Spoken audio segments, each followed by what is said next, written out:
levar seu pensamento a Deus e a Jesus. E agradecemos a Deus, nosso Pai, Senhor eterno, Rei da vida e Senhor do universo, aquele que nos despertou.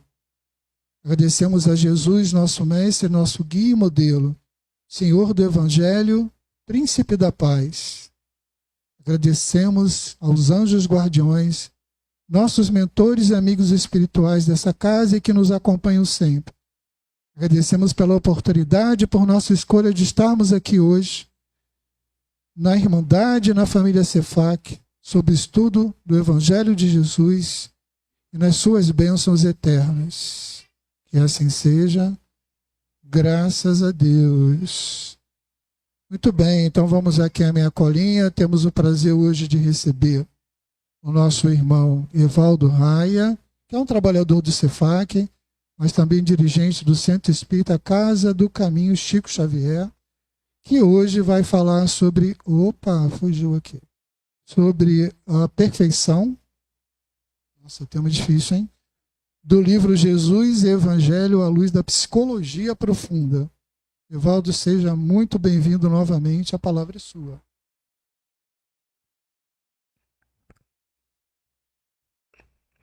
Que nós estejamos aptos a sermos amparados pelo olhar misericordioso de Maria de Nazaré. Porque o olhar de Maria sempre vai recair sobre todos nós na terra. A questão é como eu me coloco naquele momento em que percebo a possibilidade de ser amparado por misericórdia, pela misericórdia de Maria, que a gente muitas das vezes não compreende. É naquele momento em que você se encontra, sabe, sozinho, literalmente, como se você estivesse prestes a ir por uma cruz. É Maria que fala. Tudo passa. Tudo passa. A nossa percepção de alegria ou de sofrimento está intimamente ligada ao nosso entendimento acerca do tempo. O tempo é uma dádiva de Deus. Tanto que, costumeiramente, nós falamos que the time is money. Aí o professor Eurípides mudou, Alex. Ele diz que tempo é amor. Sabe? E como o tempo é uma bênção de Deus, quando a gente malbarata o tempo, ou seja, não utiliza ele para o nosso progresso moral, espiritual e material, nós estamos em dívida com o doador do tempo, que é o Senhor Deus. Então o tempo ele tem uma visibilidade para nós, porque o Jorge leu aqui a questão da nossa imortalidade. Ou seja, por mais que eu não goste da ideia, eu vou ter que morrer. Ou seja, largar esse corpo aqui é inevitável, é da lei da vida física. Nascer, crescer, morrer. Mas aí o senhor Allan Kardec acrescentou mais uma frase: renascer tantas quantas vezes for necessária. Mas a morte é uma certeza absoluta para todos nós que estamos encarnados. O nosso grande problema, sabe, João, é desencarnar. Porque morrer, querendo ou não, topando a história ou não, quando o Zé Maria bate o sino, chega a tua vez, tu tem que ir embora, não dá para dizer que não quero ir. Hoje não, é que eu tinha um aniversário para ir, sabe? Uma coisa muito importante, um casamento, eu comprei roupa para ir no casamento. Tá bom, mas tu não vai. E aí, né? Leva o careca mesmo. Na falta, leva.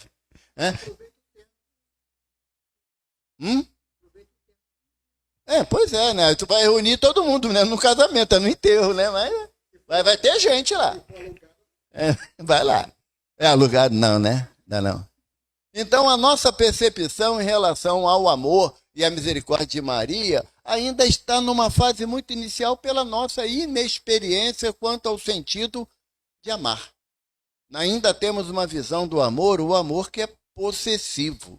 Né? Meu marido, minha mulher, meu namorado, meu companheiro, meu, pronome possessivo são repetidos inúmeras vezes. E aí, por isso, essa percepção de um amor que consegue abranger um sentimento maior ainda é muito difícil para gente. Minha filha, você vai ficar com o pescoço torto, senta para cá. Ó.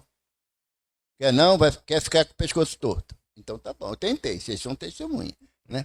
Eu fazia palestra numa casa lá em Maricá, que assim, aqui era onde ficava o púlpito, né? E tinha uma pilastra aqui. Aí eu ficava assim para poder ver para todo mundo, ficar chato, né? Falar e não olhar para os outros, para as pessoas. Eu tentei ajudar ela. Você também, tá, minha filha? Quiser passar para cá, vai ficar igual a ela. Fica com vergonha não, passa para cá. Já expulsou a outra lá. É terrível. Então, essa percepção da gente de amor ainda está ainda muito, de uma forma muito inicial. No Evangelho, segundo o Espiritismo, lá no capítulo 11, amar o próximo como a si mesmo. A gente está disposto a amar o próximo como a si mesmo? Essa pergunta eu me faço inúmeras vezes, porque para que eu exerça essa orientação de Jesus, eu tenho que começar a amar a mim mesmo. E será que as minhas ações, elas representam um sentimento de amor a mim mesmo? Não é aquele amor próprio que nos leva ao egoísmo, não. Mas aquele amor onde eu identifico certas coisas que não me fazem bem, mas eu não abro mão daquilo. Eu não abro mão daquela situação que me causa transtorno. Não, Evaldo, mas é o meu karma. Mentira, você não é indiano que tem karma. Nós temos, na condição de brasileiros associados à doutrina espírita, nós temos a ação da lei de causa e efeito, que é diferente da lei de karma. Tá bom? Na lei de karma, Alex, você teria que reencarnar inúmeras vezes com esse bracinho de boneca aí. Faz assim, para o pessoal ver. Olha lá, bracinho de boneca. Na lei do karma, você reproduz existências afora. É do Curicica, né? Tá bom. Não é de boneca, não. Tá. Você teria inúmeras reencarnações com essa mesma dificuldade na lei do karma indiano. Por quê? Porque a lei do karma traduz uma punição pelos atos praticados em algum momento da sua jornada. E a lei de causa e efeito diz o quê? Que o Alex, para que ele fosse marcado por Deus, veio com um bracinho de Curicica. Mas é só nessa. Não sei se na outra vem sem braço, também pode, né? Também pode. A coisa é progressiva. Não, mentira. Não, é mais complicado ainda. Palestrante, dirigente de casa espírita, foge deles. Não é boa coisa. Se fosse boa coisa, era só assistente, que nem a Lilinha ali. Vira complicado. Então, o nosso sentimento de amor ainda está associado a um Deus punitivo. E não é compatível. Porque João, na sua primeira carta de João, ele fala taxativamente que Deus é amor. Esse sentimento de amor que ainda não compreendemos. Aí eu fui ver lá no capítulo 11, né? Que nem eu falei, a lei de amor. É uma página de Lázaro, que eu particularmente eu gosto muito dessa página. E Lázaro, eu não vou ler toda, que embora seja de grande conteúdo, de entendimento acerca do amor, mas Lázaro fala assim: o amor resume a doutrina de Jesus toda inteira, visto que esse é o sentimento por excelência. E os sentimentos são os instintos elevados à altura do progresso feito. Bonito, né? Não entendi nada. Aí, e como Lázaro já sabia que o Evaldo não ia atender, tem dificuldade, aí ele fala assim: em sua origem, o homem só tem instinto. Nós agimos mais instintivamente do que racionalmente. Alguém grita comigo, a minha ação natural é gritar com ele. Numa naturalidade, e aí a gente ainda fala, né? Ah, não, eu sou assim, gritou comigo, também grito. Isso é uma ação instintiva, que muitas das vezes nos leva a outros desdobramentos dessa ação, que pode originar um grave problema para a gente, ainda mais se for casado. Se for casado, é certo dar problema, porque aí, sabe, eu costumo dizer, ela está ali, eu sei, eu vou falar bem dela, Luiz, obrigado. A minha esposa está ali. Porque eu costumo dizer que a mulher tem traços claros de ser uma criação de Deus. Traços claros, não há dúvida quanto a isso. Porque é a mulher. Não erra nunca. Não erra. Se você agradar, é bênção do céu. Mas se você irritar, é fogo devorador. Então, nós sabemos que esse sentimento ainda de amor ainda está numa fase inicial do instinto. E aí Lázaro fala para a gente, o homem só tem instinto.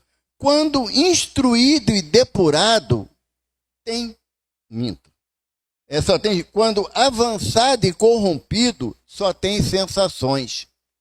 Quando instruído e depurado, tem sentimentos. E o ponto delicado do sentimento é o amor. Não o amor no sentido vulgar do termo, mas esse sol interior que condensa e reúne em seu ardente foco todas as aspirações e todas as revelações sobre-humanas. Nós, como estamos num planeta de prova e expiação, ou seja, Kardec nos apresenta lá no capítulo 4 do Evangelho, a progressão dos planetas. O planeta ele começa da forma primitiva, daquela época dos homens da caverna, o homem neandertal, não é? Ali que começou a encrenca, Alex. Porque na época do homem das cavernas, deixa a Ivana sair primeiro. Tchau, amor. Não é que eu vou falar para aí. Na época, o homem nas cavernas, lembra daqueles filmes antigos que o homem dava um pedaço de osso na cabeça da mulher e saía arrastando? Agora vocês reclamam porque que vocês são mandados por ela. Começou lá atrás. Quem mandou bater? Deixasse ela quietinha, a vida era outra para a gente. Mas não, quis fazer valorizar o instinto. Então, na primeira fase do progresso dos planetas, você tem o planeta primitivo, onde abriga os seres realmente em início de jornada evolutiva, moral e intelectual. A segunda fase na progressão dos planetas é o quê? Planeta de prova e expiação. Nós estamos na segunda série do progresso dos planetas. Tem outras infinidades de distinções, mas aí depois, de uma forma mais generalizada, Kardec coloca para nós, tem um plano de regeneração, que nós almejamos a encontrar, a chegar lá, a estar num plano de regeneração, depois plano de felicidade e plano ditoso. Não tenho a mínima condição de explicar a vocês o que significa além do plano de prova e expiação que vem depois. Falta de embasamento, de conhecimento. Nós não sabemos, julgamos. Inclusive no Evangelho tem uma página onde Santo Agostinho fala do plano de regeneração, aonde que ainda existirá o mal, mas o bem será predominante. E o bem não será tímido como é num plano de prova e expiação. E num plano de prova e expiação, os espíritos que ali habitam são mais ligados aos instintos. O famoso bateu, levou. Sabe? O famoso de não leva o desaforo para casa. Aquelas reações naturais e instintivas de receber uma agressão, devolvo com agressão. Então, quando Jesus fala para a gente que o nosso propósito é, se quiserdes ser perfeito como o Pai que está no céu é perfeito, o que Jesus manda fazer? Amai os vossos inimigos. Amar André, de vez em quando, já é complicado. Né, Andréia? Ela só. Sabe? Porque a nossa concepção de amor, como eu falei no início, é um amor ainda possessivo. Faz a minha vontade, eu amo e me ama. Não faz a minha vontade, sabe? Eu gosto de falar, quando tem muitos jovens presentes, que assim, não tem essa história de alma gêmea.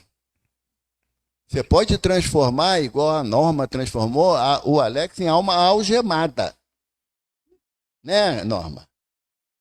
Alma algemada. Não tem a alma gêmea. Eu costumo dizer para a Ivana, ela, quando casou comigo, ela achou que o sapo ia virar príncipe. Ela não conseguiu. Beija todo dia, mas não vira príncipe.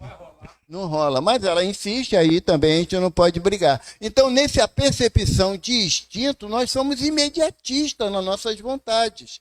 Está chovendo. Não vai parar de chover? Poxa, Está fazendo sol, mas para que um sol para cada um? Nós somos instintivamente analisando as coisas ao nosso feitio. Aí, por isso que Lázaro fala, avançado... Não, perdão. Ele diz aqui, avançado e corrompido só tem sensações. É nessa fase que nós estamos caminhando, para as sensações. De você ter um bom relacionamento com alguém, você devolve um bom relacionamento para aquela pessoa também. É uma troca mais interessante do que o instinto. O instinto, ainda pela forma egoística do seu entendimento, você quer só para você. O mundo é bom para mim, para minha esposa, para o meu marido, para meus filhos, para meus netos. Se não for para os outros, não posso fazer nada, porque, afinal de contas, farinha pouca, meu pirão primeiro. Então, no instinto, nós somos extremamente egoístas em querer para nós uma felicidade mesmo que os outros não tenham. Então, nessa proposta, quando Jesus fala para a gente que nós devemos ser perfeito como o Pai que está no céu é perfeito, eu estava falando para a Jane, Alcide não veio, porque eu ia pedir a ele uma intimidade com Dona Joana, que ele chama ela de Joaninha. Né? E eu tenho bom senso. Ele não tem, mas eu tenho. Aí quando Dona Joana dita esse livro aqui, através da mediunidade abençoada de Divaldo Pereira Franco, que é Jesus e o Evangelho à luz da psicologia profunda. Primeiro, eu não sou psicólogo, e se fosse, eu era bem raso, profundeza nenhuma para poder tratar desse assunto. Mas quando é falar de amai os vossos inimigos, aí eu já tenho uma ideia legal, porque inimigo eu já identifico quem é. O amor, não sei o que troço é esse não, mas as inimizades é mais fácil a gente perceber. E a Dona Joana traz para a gente aqui um comentário de 2,5 páginas acerca dessa afirmação do mestre. Se quiser ser perfeito, como o Pai que está no céu, amai os vossos inimigos. Essa perfeição, evidentemente, ela é muito relativa. Qual a idade da sua neném? Você pode afirmar que ela vai fazer pós-doutorado em astronomia? Até que ia ser bonito, né? É essa a questão. A resposta justamente é essa. A proposta de Jesus da nossa perfeição é em relação a uma perfeição relativa ao nosso entendimento. Porque se daqui a 30 anos eu esbarro que eu ainda vou estar encarnado, que eu sou um espírito necessitado, tá? Alex, não, vai embora. Eu vou estar aí ainda, todo caquético aqui, eu e Jane, sabe?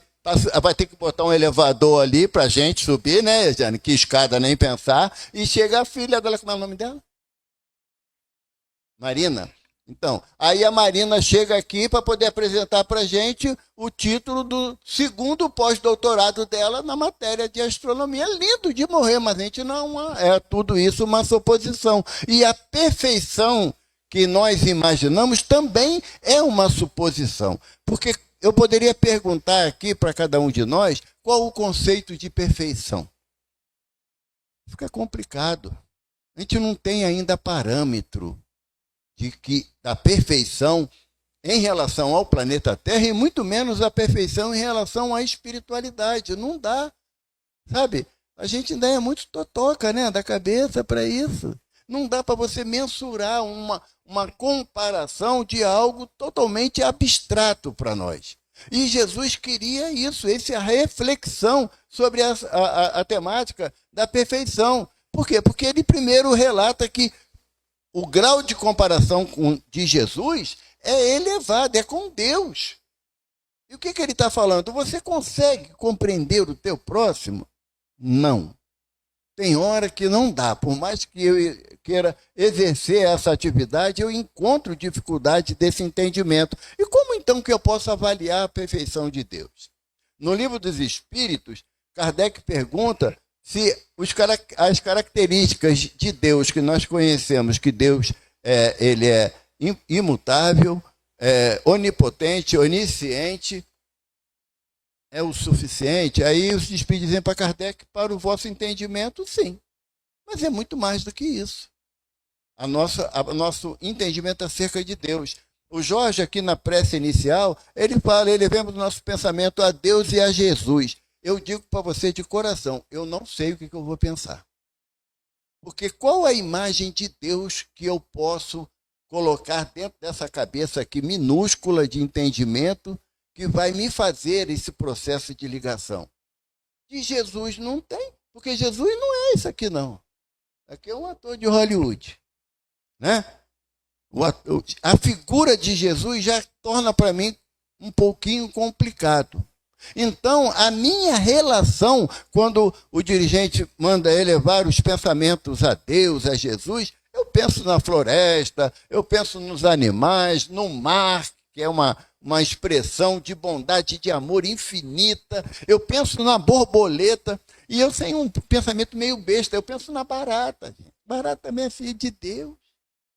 Sabe? Eu penso na barata. O danado do pernilongo, todo mundo quer matar ele, né? O bichinho nem falar, fala. Então, quando você quer se referir à figura de Deus, já é complicado. A figura de Jesus, que nós conhecemos a história dele, que nos foram passadas. A gente não pode afirmar, porque o Jesus histórico é complicado. O Jesus da fé, não. Mas o Jesus histórico é complicado, que é muito controvérsia. Ah, será que ele nasceu em Belém?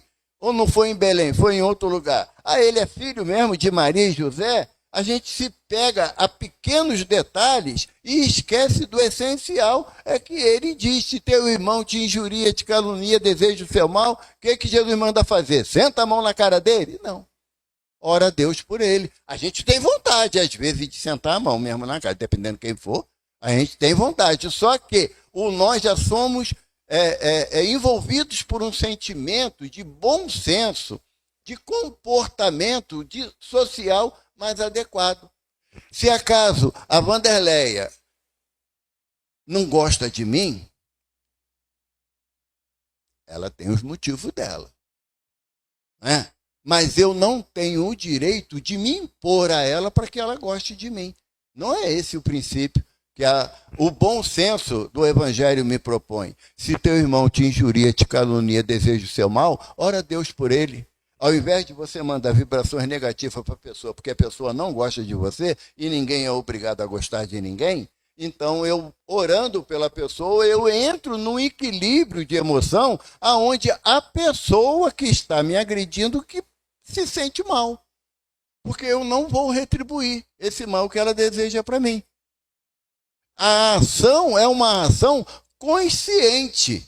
Porque senão, se a gente fica naquela troca constante, a gente vai ter que marcar o horário com a Norma para fazer terapia, com a Elisa para fazer terapia. Por quê? Porque eu começo, é que nem o nosso benfeitor, o doutor Erma, fala, que a gente, em cima de ter uma lagoa aqui, cheia de sapo, que a gente não consegue engolir.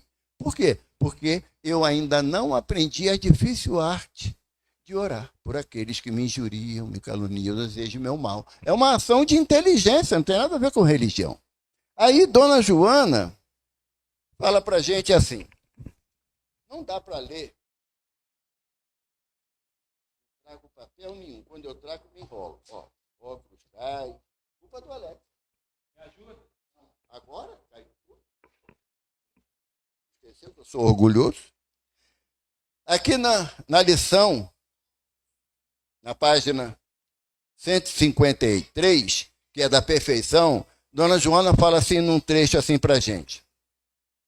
Adaptada aos primeiros fenômenos automatistas da evolução, ou seja, saímos da fase do instinto natural, da evolução passa pelos instintos que se lhes fixam demoradamente, necessitando ser transformados em sentimentos.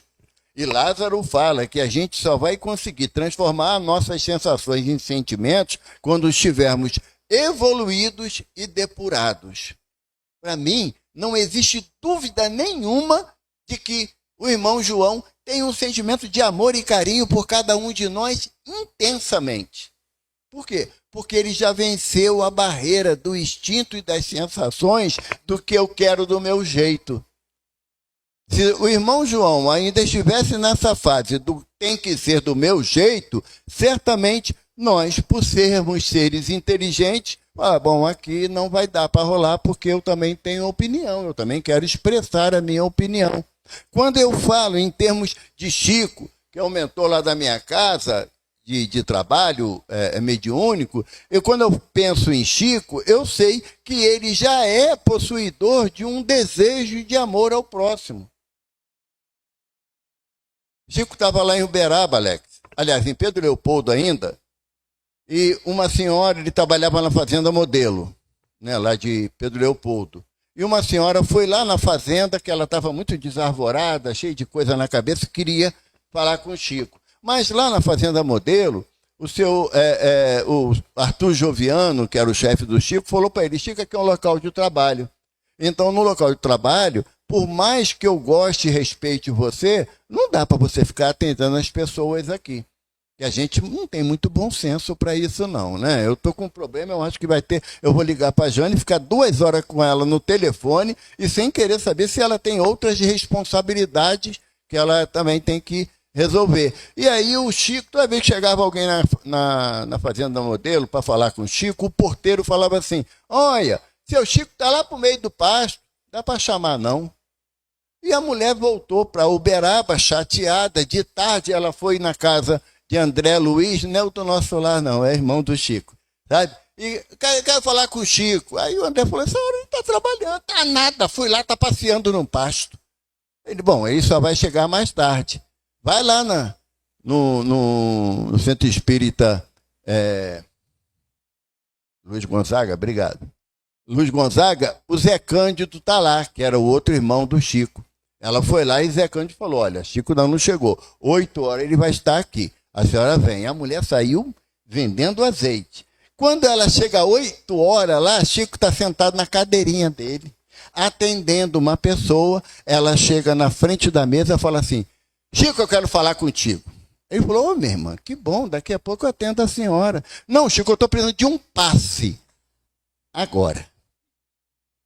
E o Chico falou, mas eu estou atendendo a irmã, só espera, só um cadinho assim. A mulher não esperou ele terminar de falar, Alex. Tacou a mão na cara dele e falou, safado, tem vergonha, levanta daí agora me dá um passe. O que a gente faria, Alex? Eu voava no pescoço dela, né?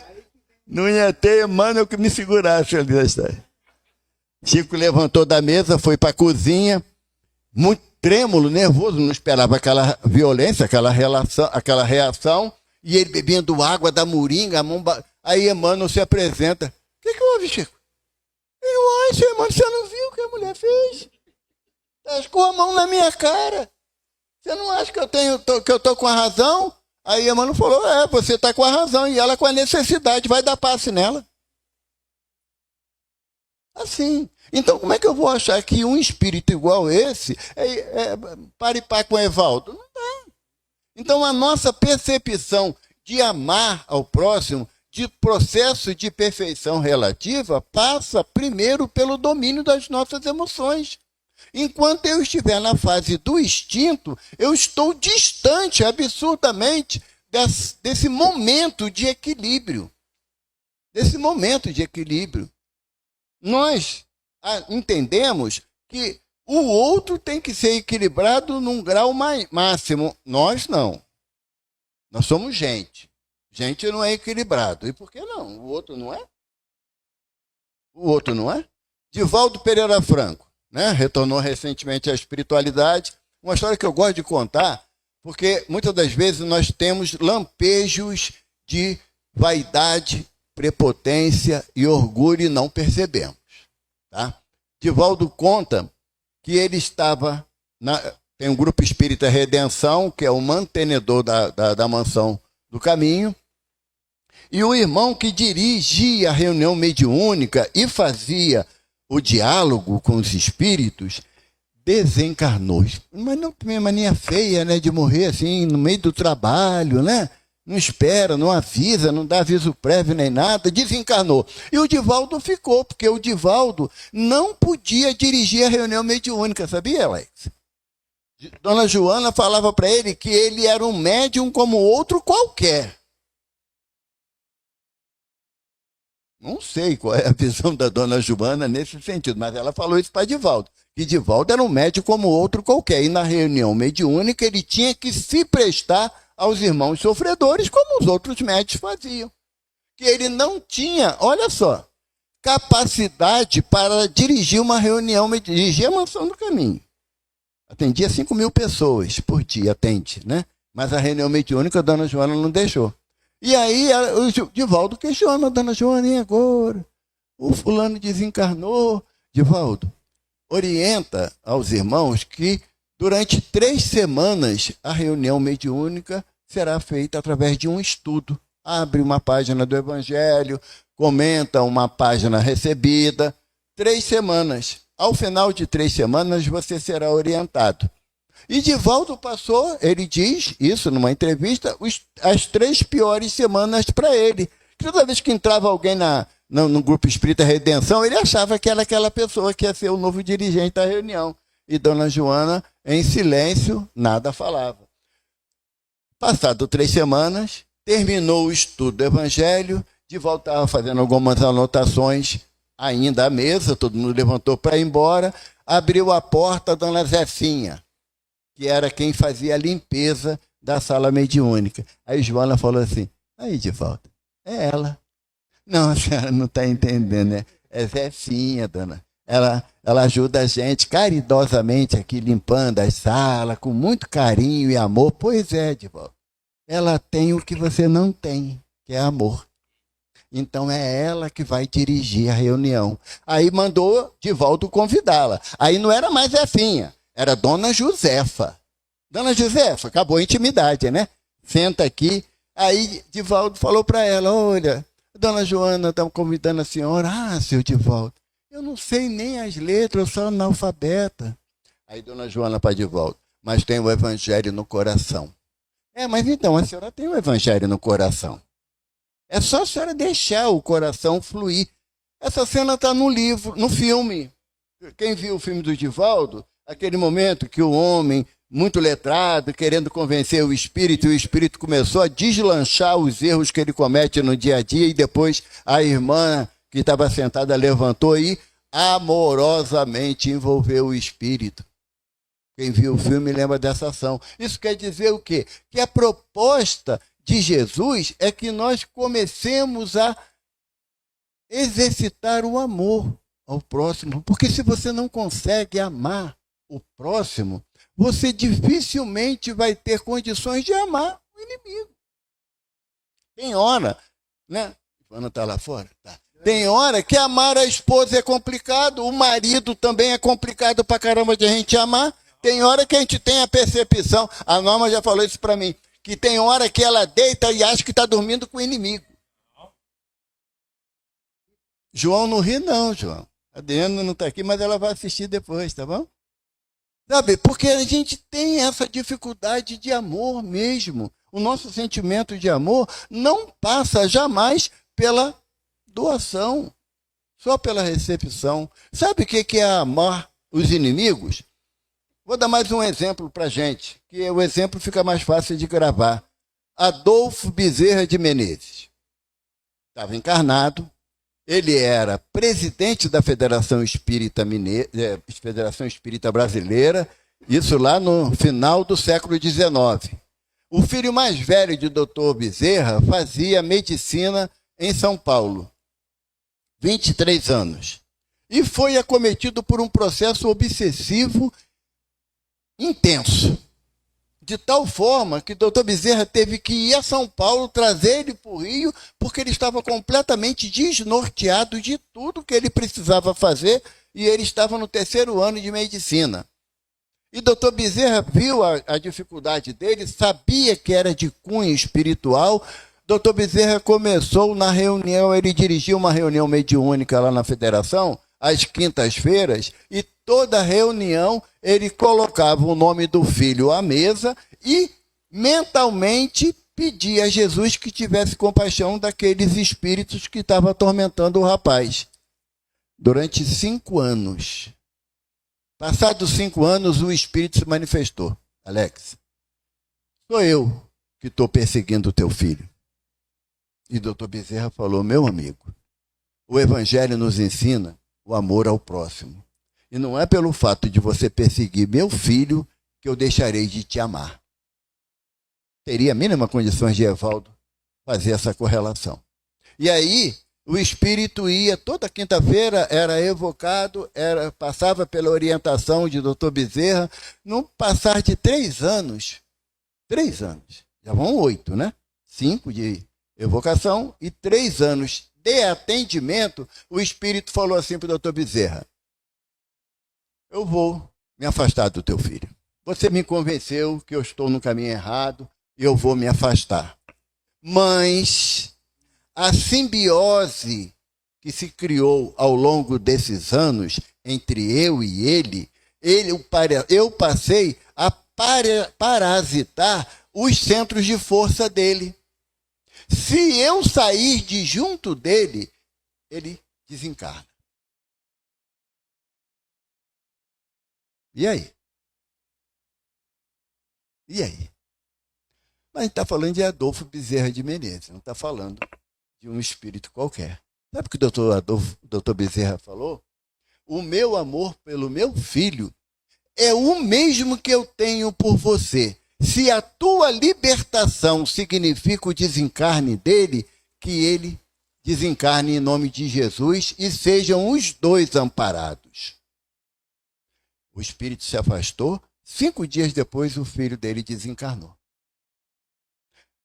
Olha o que é o sentimento de amor. Dá para a gente pensar em algo possível de nós para o outro nessa amplitude? Não dá. Não dá. Então, o que a dona Joana fala aqui para a gente é, primeiro, desmistificar a possibilidade de que nós vamos ser perfeitos, porque não vamos. A nossa perfeição será relativa ao nosso entendimento. Você chega perto de uma criança, em relação àquela criança, o teu conceito de perfeição está muito mais adiantado do que o dela. Agora, não quer dizer que há a mesma possibilidade nossa em relação à nossa condição de espíritos imortais. A dona Joana, em outro trecho, que eu achei muito bonito, ela fala assim para a gente: o amor ao próximo recomendado pode ser definido como companheirismo, solidariedade no sofrimento e na alegria, amizade nas situações embaraçosas. Agora, capacidade de desculpar sempre, produzindo uma vinculação afetiva que suporte os atritos e os conflitos típicos de cada qual. Pelo seu significado profundo, é um amor diferenciado daquele que se deve ser oferecido ao inimigo. Esse é o amor ao próximo, a quem se fez ofensor. Porque a questão da inimizade, nós temos a tendência de sermos o quê? Vítimas. Eu era tão bom. Precisava falar assim comigo? Fazer assim comigo? Não é? Aquela teoria, a capinha, né? E bota ainda, se tivesse legenda, vinha sniff, sniff, sniff, sniff. Né?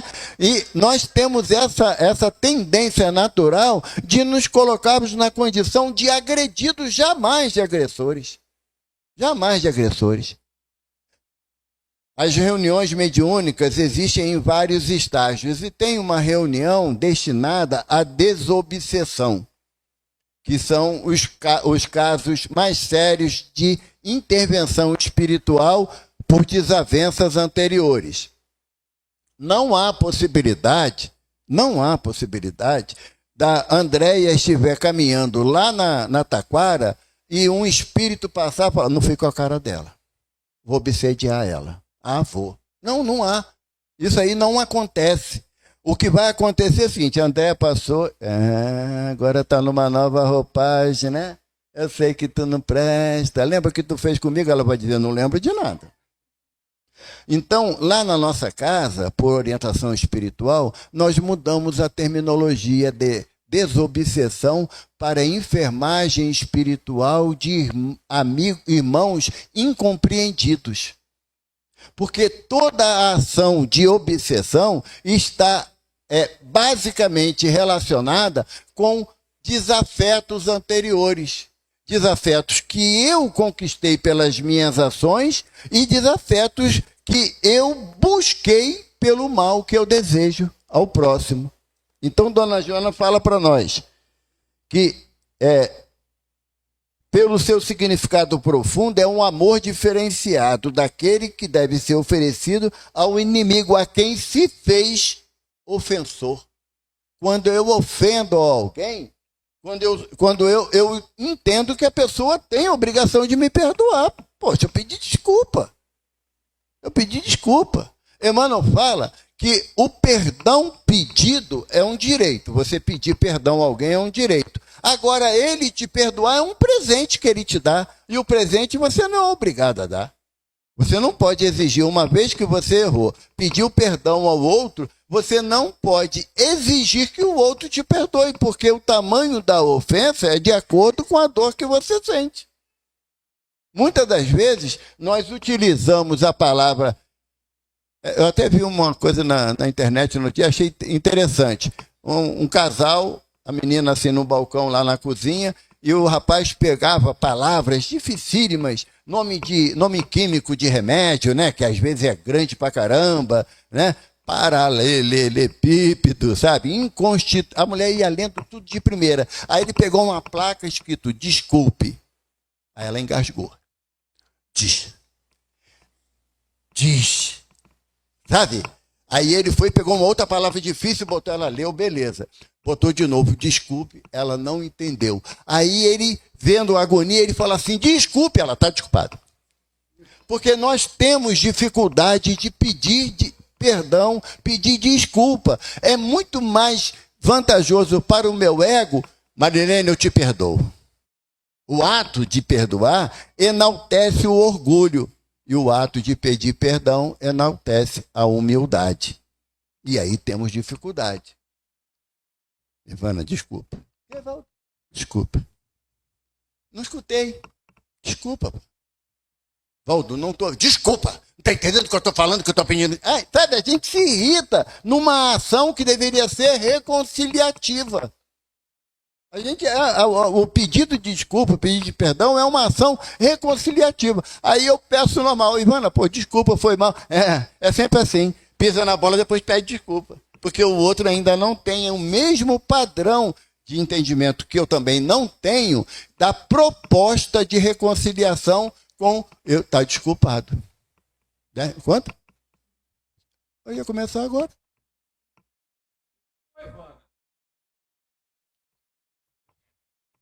Depende. Pois é. Não, é que a gente mora no 10º andar. Ela se irmã, às vezes eu sou sonâmbulo, né? Ela abre a porta da varanda assim, vai em frente, que ali é o mar, mergulha, aí já era, né? Vai e não volta. Então a Dona Joana nos traz essa percepção que não é fácil amar o próximo, quanto mais o inimigo. Se não é fácil amar o próximo nem o inimigo, como é que eu tenho a pretensão de alcançar uma perfeição que eu não sei definir? Eu não sei definir. Conta o espírito Dr. Hermann que no momento da cruz, Jesus, na extrema agonia da cruz, o soldado, reconhecendo a angústia de Maria, permite que ela chegue aos pés da cruz. E Maria coloca a mão nos pés ensanguentados de Jesus e fala para ele, meu filho, o homem não compreendeu o teu evangelho, a tua palavra, mas reconhece neles as crianças teimosas e recalcitrantes que o Pai te confiou.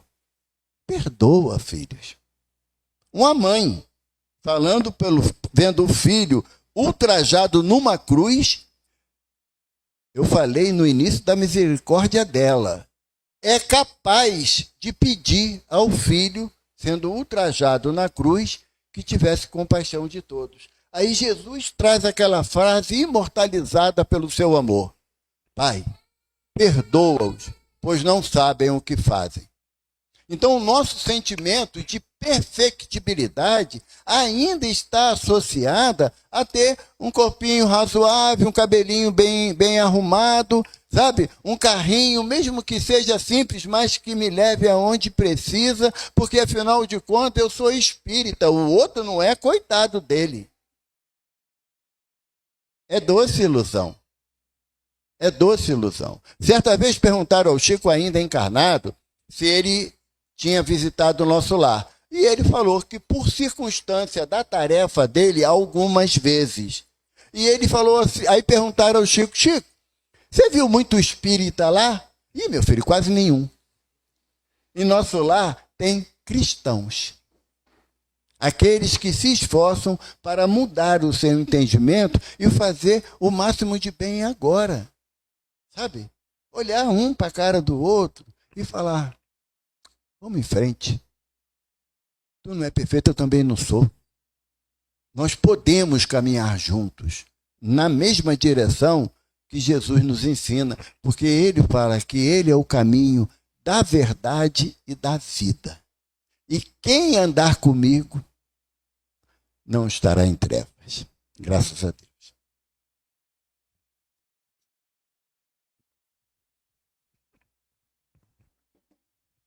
Caríssimo Evaldo, muito obrigado pela sua palestra. Tantas reflexões sobre o tema. Agradecidos estamos. Volte mais vezes, se Deus quiser. Vamos agora então, irmãos, para a segunda etapa dos trabalhos aqui no salão, findada a palestra. Peço aos médiuns da casa que se posicionem para a gente realizar o passe. E aqueles que estão aqui presentes que relaxem, se coloquem numa posição confortável para receber o passe dos nossos irmãos.